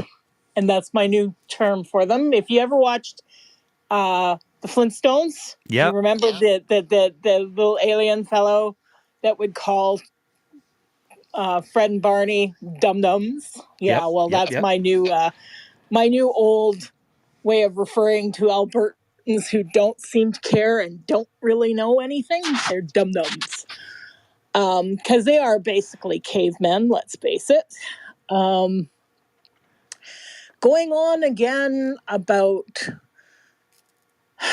the coal plants out by Wubman, where I worked. And them yelling about, well, we wouldn't have these problems if they hadn't shut down the plants. And I'm like, okay, well, number one, Sun 1, Sun 2, and Sun 3, yes, they are gone. They were also over 50 years old. They weren't efficient. None of those big plants are, but those were the eldest. They aren't going to run forever, guys. They've left Sun 4 and Sun 6 up. And I know all this because I worked out there. I ran the numbers on it for them, for TransAlta. They've been swapped to gas. And I will take on some of the blame for some of the misinformation, because as I was trying to explain things, and you know how bad Twitter is, that you can only put in so many characters. Yep. And when you're trying to build a tweet string, some things, unfortunately, post-stroke, get lost in the shuffle. So I referred to it as shut down, but what I really meant was that the coal part of it was shut down. Those two things are still up. They just only use gas. Yep. And then Sun 5 is it's mothballed. It's not shut down permanently, but it's shut down. It is not bringing up, making power, because it's basically there as a backup. They've left it there as a backup generator if something happens to 4 or 6. Now, that's the way it's set up now, but they're still screaming about how it's all the NDP's fault because the NDP pushed to get it shut down. Well, no, actually, you remember how I said I was there? Yep. They were already planning on shutting those things down already. Because, like I said, 1, 2, and 3 were like retirement. They're old. They're old as the hills. Like, they're all old. But those 3, they were really old. So those were getting shut down anyway. And what the NDP did was maybe they cut about 5 years off the plan of TransAlta's own plan to shut down those plants anyway, because it wasn't worth their while to run them anymore. I know, I ran the numbers. It was getting harder to do the shutdowns and the startups anymore, because that took... So some of the numbers that I used to run were, how long does it take to shut it down? And more importantly, how long does it take to turn it back on? And when you turn it back on, how many times does it fail to restart? You know, kind of like when you run a computer for a long time and eventually it stops working and you replace so many parts, but really eventually there's just no fixing it anymore, just ain't gonna run anymore. Yeah, that kind of thing. But it's like Albertans can't get that it's a machine. Eventually, it's no longer feasible to start it back up. They're not making money trying to fix it anymore, like literally anymore. Plus, they have to look at, part of the thing with the coal was they had to look at, okay, the coal in the Wabamun area, all the good coal is gone. All of it, gone. The coal that's left there is full of so much junk that when they burnt it, they would end up tossing so much toxic crap in the air that they got in trouble with the federal government. And as I like to say, before you start screaming about Trudeau and the feds and the environmentalists, those things, the regulations hadn't changed in years. Yep. So it had nothing to do with Trudeau. If it was going to be about the Trudeau and the environmentalists, they would have made it harder for them. They hadn't. Yep. It was the same. But Albertans are so, I won't say the S word, they're such dum-dums. That's it's fair. Like, that's... I think people love a villain. I mean, if and that's one of the great weapons of political communications is that if you can attribute everything, if you can make it so that somebody's first reaction is oh, it's got to be that guy, then that's where people go right away. You know, like one of the reasons why I love people like Andrew Leach and Trevor Tombe is they are completely dispassionate about sides. You know, they get accused of being NDP shills, they get accused of being UCP shills, and it's mostly because they're just telling the truth in an accurate fashion most of the time. And you know, all of the experts are saying that this is a confluence. This weekend is a confluence of a number of different factors that Alberta simply wasn't prepared for, and in large part, it wasn't prepared for it because of the type of market that we have designed and chosen for our power generation. And it's a big complex conversation, which is, Yeah. but I like your point about the machine stuff, because like, I don't see a whole lot of people running around rocking iPhone 3s. No. Obsolescence happens. Yeah, obsolescence happens, and those things are over 50 years old. You know how I know? My dad worked at Sun 2 and Sun 3. Sun 1 was already old, but my dad was there. My dad's long gone. I'm in my 50s. I'm the age now that my dad, in 2 years from my age, like I'm 52, when dad was 54, he died of cancer. So I'm like 2 years old from the. It's just like these plants are old. Keep Hills was one of the newest ones. Genesee is the newest one. I want to bang my head against the wall, because it's like, I don't know if it's actually people that get it or if it's trolls. I think there's a lot of trolls. And that's one thing about the Twitter, and also, I mean, my God, Facebook. But yeah, I don't even bother with Facebook. No, I don't really either. But that's one of the things that, there's a lot of accounts that are out there that I strongly suspect, and there's good reason to believe, are just there to make noise and say the things. And I mean, and stir. My dad and mom would call them shit disturbers 100%. or shit stirrers. Yeah. But I'll be honest with you, those are the ones that I don't care about, because at the end of the day, the people that we want to reach here at the show are the people who are able to hear the things, who are able to have nuanced conversations, who are able to take in new information. Because if your mind is so set that no matter what happens, you're just, Trudeau, I don't, okay, well, you can, I don't know, go listen to the Counter Signal or something. That's why those are the accounts that you've probably seen me do it a lot on yes, Twitter. And thank you. Troll, period. Just block. Yep. It's like, yeah, just block them. Saves, it's a troll. Saves a lot of time. Anything else you want to say, Tammy? I got one other person who's tapped in, and then I'm going to shut it down for the night. Okay.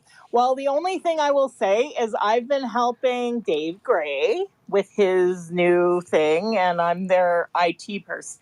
So we just got a website set up for managing people who want to basically we'll say, you will use your language, since my issues having had a stroke. I don't talk well at the best of times. So that people want to tap in. So if you go to the Citizens Research Forum, isn't it? Yes, but / and it's Citizens Research. So it's CRF members.com, or no, just CFC. Let me bring it up on my website. Yeah, anyway. I mean, like, tag us in a tweet, and we'll throw that out there. Yes.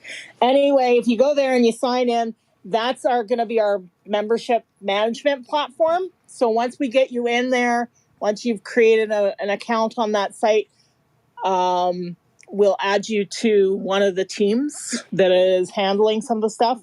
And we're trying to get things all set up and running pretty quickly. I know Dave was going to come out with some more videos and things right away soon. Excellent. But yeah, I'm having fun being the IT person.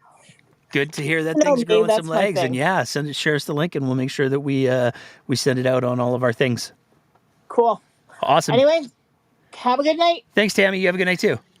Talk to you later. All right. We got one other person that we're going to bring in. This is hopefully this works. It's I'm going to guess they're on the progressive side of the scale, given that their handle is Progressive Albertan. But Progressive Albertan, if you want to mute yourself and share your thoughts, you're going to be our last speaker of the night. Hello. Hello. So I just want to say a couple things. Going to be short. Okay. No matter how much Danielle Smith screws up, like with this Tylenol medicine and the Globe and Mail report about it, well, having risks in children. No matter how much he screws up, Albertans are still going to vote for her, especially in the rural areas. And no matter how much Edmonton screams at Danielle Smith by voting NDP, rural Alberta, southern Calgary, and well, parts Lethbridge, they'll always stick to the UCP because the neighbors vote UCP, your friend voted UCP, and your family voted UCP. No matter how much she'll screw up, everybody will continue voting UCP. And even though the NDP, they made really great gains in Calgary, what went wrong in the election? That's probably the main question. And frankly, well, I'm not sure. Well, I'd bet all the money in my pockets that they would have won that election if they hadn't done the tax silliness. I think that absolutely cost them the election.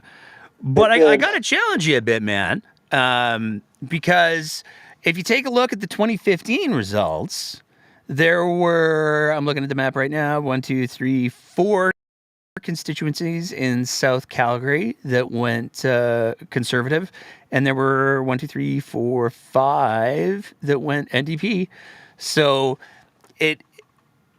I think that if there's and if you take a look at the results of the 2023 election, there were a lot of those constituencies were really quite close.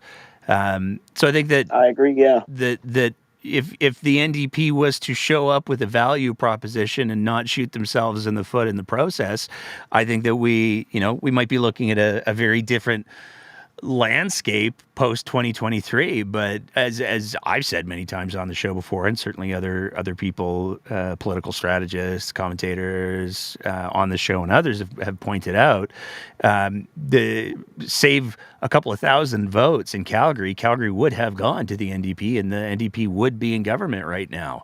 And I don't think it's unreasonable to say that the misstep of publicly introducing a platform plank that had an increased corporate tax alienated enough Calgary voters that it swung the pendulum the other way. I think that if they just not said anything about it and not done that and worried about the bigger fish to fry, I think they probably would have formed government. So I think that it's not a measure of those South Calgary voters are super entrenched. I think it's more a measure of you got to get, if you want to get somebody out of the trench, you have to give them a reason. Otherwise, they're just going to stay there because that's where they feel safe.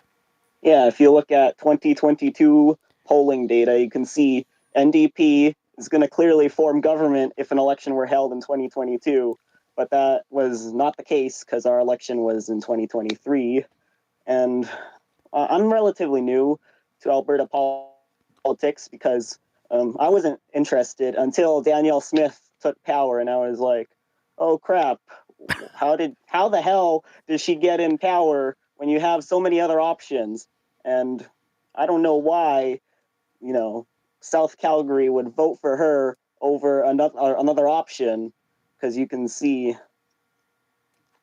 that Danielle Smith, she came from the Wild Rose background, so she's not from a more center right, maybe center type perspective. She's more right, far right maybe perspective, if you know what I mean. Oh, for sure. And certainly if you take a look at how COVID apparently radicalized her, the views that she espoused on her locals page and on her various different web series, I would argue her positions that she's put on record are farther right than most of the far right views in the Wild Rose. I've never heard her say throw people into a lake of fire, so you got to give her that. But just short of that. Anything else that you wanted to add in there, man? One last thing. Why would South Calgary, vote for Danielle Smith when she's clearly attacked? You can see she's quote unquote attacking the cities. In Edmonton recently, the homeless centers are not getting the funding and resources they need to deal with situations like this. You can see that Danielle Smith is like attacking the cities, quote unquote. And why would people vote for something that is contradictory to what they want? Which baffles me, to be honest. Well, Why I think would you part of vote? there were a lot of people, and this is a voiced, defined strategy that was used in the 2023 election, where there were a lot of candidates who, when they were knocking doors, were straight up saying, "We're going to keep Danielle under control. We're going to be getting rid of her right away. Don't worry about Danielle. You know, I've been doing this for you for 4 years, and I'll continue to represent you in Rena." So there was a lot of minimization of the Danielle Smith influence in the run-up, particularly with the door knockers. That's something that's been documented and established. So I think that there were a lot of people for, if they had interactions with door knockers, those interactions were, yeah, you don't have to worry about it. And I think that really minimized it for a lot of those voters. But again, I would argue that, you know, I think you're partially right. I think that there is, particularly in Southern Calgary, a cultural component that does lean, air quotes, conservative, whatever that means. And I mean, I would refer everybody back to our last episode where we said what you think is conservative is not actually conservative anymore. But there's a cultural leaning that, well, I just vote conservative because that's what I do. It's that whole paint a rock blue, and people in South Calgary and in Alberta will vote for it. But in order to get people out of that, you have to give them a reason to. And I think that Danielle Smith has done a very good job of giving people a reason to look elsewhere. But I don't know that any other parties have done a commensurate job of saying, and this is where you should be looking. I think that, you know, you take a look at the I guess if you wanted to, could call it messaging from the Alberta party, and it's like once a month, and not engaging in any way. You take a look at the messaging from the NDP, and they're doing a really great job of having a bunch of people announce they're running for leadership without running for leadership. Yeah. But they've got to get through that leadership race and then completely redefine their brand and culture without Rachel. So there's not a lot. If you're shopping around, there's not a lot that goes, oh yeah, that's what I want. There's a lot that goes, oh, we're screwed. And so I can understand why people would revert to what they believe is their normal. Do I think it's the best choice? For sure not. That's why I host this show. But the reality is that's where we are. So yeah. Yeah. So when Danielle Smith sticks to her script, she'll get her point out very good. She'll be calm. She'll be condensed. She'll be very good on the stage, and that's probably what, I don't know if this got out to voters, probably did. And I don't live in Calgary. I live in the in the outer cities. Her sticking to the script probably got out to the voters as, oh, maybe, you know, she's not as crazy as you think. But when those reporters start asking questions like that interview on CTV Calgary, you know, she can get a bit iffy. Oh, to say the least, man. Absolutely. Yeah. Well, thanks so much for tapping in tonight. Yeah, no problem. And hope we see you around these parts again. Yeah, I don't come on often, but it's nice. It's nice when I do. Yeah. Listen to these podcasts. Cool. Well, thanks, man. I'm gonna wrap up the evening there because it's we're coming up to the 2-hour mark, and I try to put a hard cap on that. But I want to say a big thank you to everybody who listened live tonight. I want to say a big thank you to everybody, especially in the chat.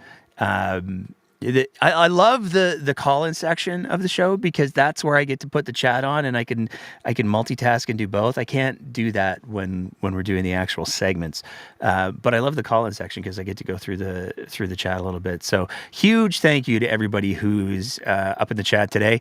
I want to say a big thank you to, as always, all of our Patreon sponsors, and I'll plug it one more time.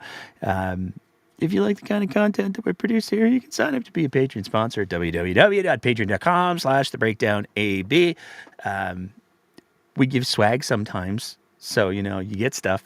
as well as the warm, fuzzy feeling that comes from being able to tell the politician that you like the least that you support the breakdown, because that will probably make them just a little bit crazy. And that's it. If you're listening to the audio version of the podcast after the live show, then we would ask that you also think about leaving a review. The little stars thinger. I hear the 5 stars is the one that you wanna click on, and then use some nice words, and like and share, as the kids say. Smash that subscribe button, as the kids say. And we'll see you back here next week. We are in the process of starting to rebook all of our interviews, so our Patreon supporters will get early access to those. We've got a couple I'm hoping that pan out that I'm pretty excited for. So keep an eye out for those.